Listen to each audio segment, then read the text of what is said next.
staza olimpijskog veleslaloma.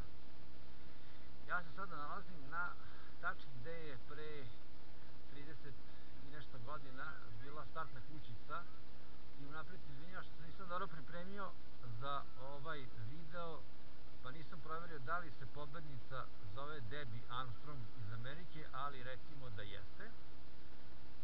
Žena je ovde pod dosta teškim vremenskim uslovima odsijala najbolje vreme. Evo, ja ću sada proći tu stazu da otprilike vidite kako je to izgledalo. Evo, ja vas pozdravljam, neću više ništa pričati, sad ćemo samo skijati i uživati